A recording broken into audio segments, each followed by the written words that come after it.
Studies show that years later, people don't regret the things they did, they regret the things they didn't do. And there's a specific reason your brain is wired this way. Imagine two people. One takes a risk, starts a business, asks someone out, moves to a new city, and it fails. The other person never tries at all. Logically, you'd think the person who failed feels worse. There's a visible loss. Money spent, rejection felt, a plan that clearly didn't work.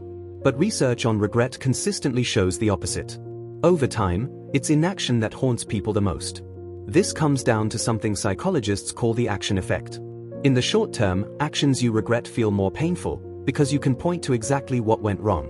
You made a choice, it didn't go well, and the emotion is sharp and immediate. But that pain fades faster than you'd expect.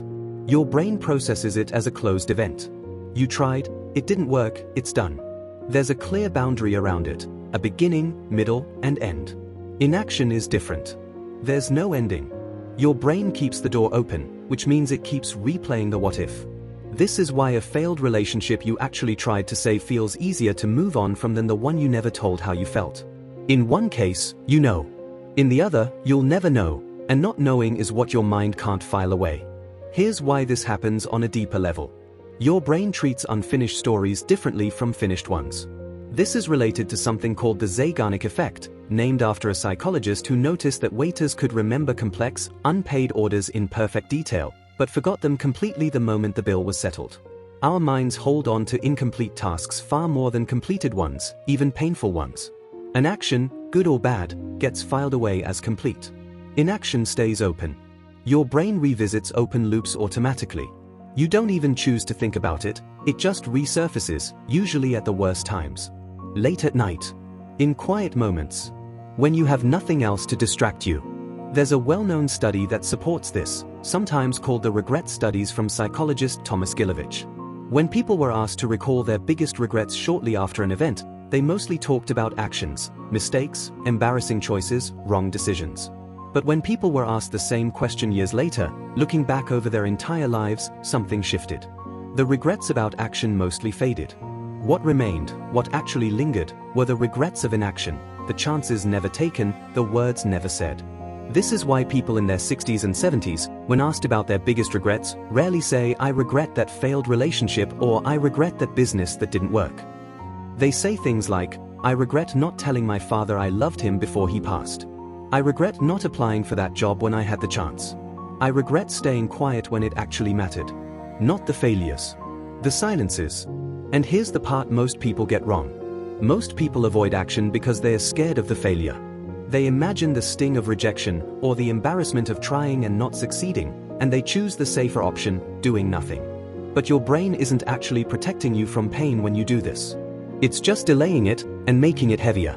Inaction doesn't remove the fear. It just moves it 10, 20 years into the future, disguised as regret instead of failure.